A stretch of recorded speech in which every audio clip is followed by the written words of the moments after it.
नमस्कार. स्वादिष्ट recipe with Arpita या यूट्यूब चॅनलमध्ये तुम्हा सगळ्यांचं मनपूर्वक स्वागत आहे. आज आपण उरलेल्या चपातीपासून म्हणजे शिळ्या चपातीपासून खूप स्वादिष्ट आणि झटपट तयार होणारा नाश्ता बघणार आहोत. तर रेसिपी आवडली तर रेसिपीला नक्कीच लाईक करा, चॅनलला सबस्क्राईब करा. चला तर वेळ न घालवता रेसिपीला सुरुवात करूया.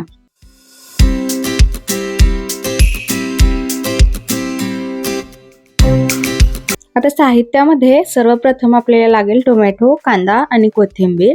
तर इथे मी 2 मीडियम साईजची कांदे चॉपरमधून कट करून घेतलेली आहेत. टोमॅटो आहेत 2, ते पण मी चॉपरमधून कट करून घेतलेले आहेत आणि कोथिंबीर थोडीशी बारीक कट करून घेतलेली आहे.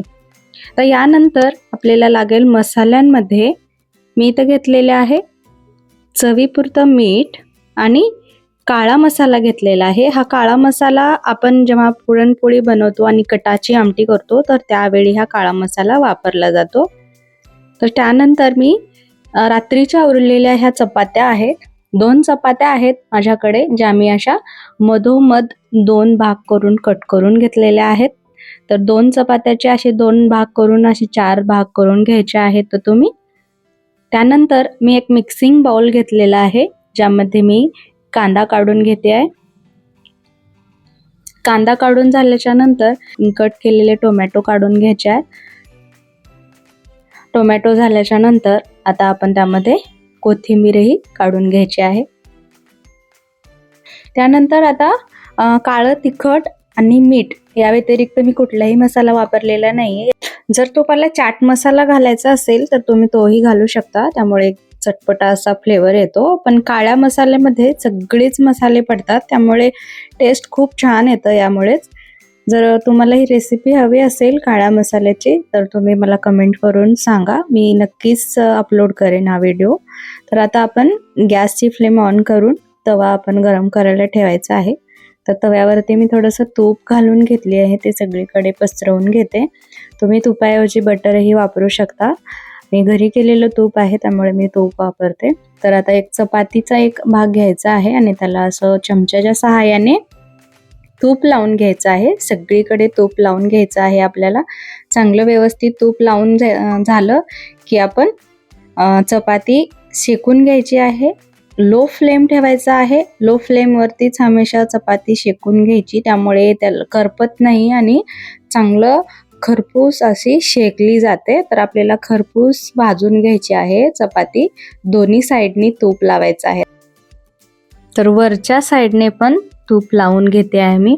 खूप सगळीकडे एकसारखं असं चांगलं पसरवून घ्यायचं आहे तूप. तूप लावल्यामुळे खरपूस भाजलं पण जातं आणि टेस्टही खूप छान लागते. तर आता आपण वरची साईड आता आपण शेकून घेऊया. तर खालची साईड तुम्ही बघू शकता, मस्त खरपूस गोल्डन ब्राउनिश असा कलर आलेला आहे आणि खूप हे क्रंची झालेलं आहे. खायला खूप भन्नाट लागतं. आता खालची पण साईड आपण तशीच भाजून घेऊया. तर 1 मिनिटाच्या नंतर खाली साईड चांगली अशी खरपूस भाजून झालेली आहे. तर त्याच्यानंतर आता आपण ही कांदा आणि टोमॅटोचं जे मिश्रण मिक्स करून ठेवलं होतं ते आता आपण अर्ध्या मधापर्यंत असं भरून घ्यायचं आहे, म्हणजे त्याच्यावरती पसरवून घ्यायचं आहे. चमच्याच्या सहाय्याने सेट करून घ्यायचं व्यवस्थित. अर्ध्या मधापर्यंतच घ्यायचं आहे, अर्धी साईड भरायची नाही. तर याच्यानंतर अर्धी बाजू चमच्याच्या सहाय्याने मिश्रणावरती कव्हर करून घ्यायचं आहे आणि आता हे सँडविच सारखं दिसायला लागलेलं आहे. तर याला दोन्ही बाजूंनी आपण एक 30-30 सेकंद शेकून घ्यायचं आहे व्यवस्थित. याला क्रंचीनेस येण्यासाठी लास्टची स्टेप फॉलो करायचं, म्हणजे खूप असं भारी क्रंचीनेस येतं याला. आणि आता तूप बटर वगैरे लावायची गरज नाहीये, आपण शेकते वेळेस लावून घेतलेलं आहे. तर आणखीन एक मी करून दाखवते. तर तूप लावून घेते. सर्वप्रथम तूप लावून झाल्याच्या नंतर आपण शेकून घेऊया. खरपूस गोल्डन रंगावर आपण याला शेकून घ्यायचं आहे. सगळीकडे तूप लावून झालं की मग आता शेकून घ्यायचं.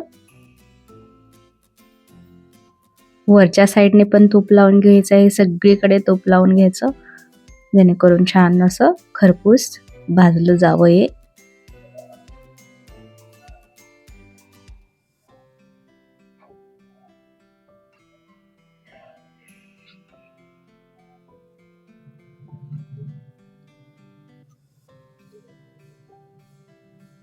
तर तुम्ही पाहू शकता किती मस्त असं कडक झालेलं आहे आपलं हे सँडविच आणि खायला खूप भारी लागतं. तुम्ही एक वेळा नक्की ट्राय करा. तुमच्या मुलांना तर खूपच आवडेल. तिखटाचं तेवढं तुम्ही तुमच्या टेस्टनुसार तिखट कमी जास्त करा. म्हणजे मुलं असल्यानंतर लहान मुलांना तेवढं तिखट नाही आवडत. त्याचं लक्ष ठेवून तुम्ही तिखटाचा वापर करा. आणि आता मी चपाती दोन्ही बाजूंनी छान अशी खरपूस रंगावर भाजून घेतलेली आहे. एका साईडने आता आपण अर्ध्या मधापर्यंत मिश्रण भरून घ्यायचं आहे. चमच्याच्या सहाय्याने व्यवस्थित ते सेट करून घ्यायचं.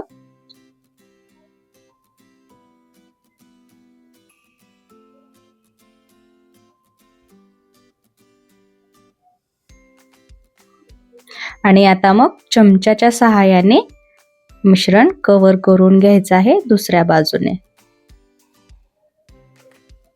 आणि दोन्ही साइडनी थोडा थोडा वेळ आपण शेकून घ्यायचं आहे.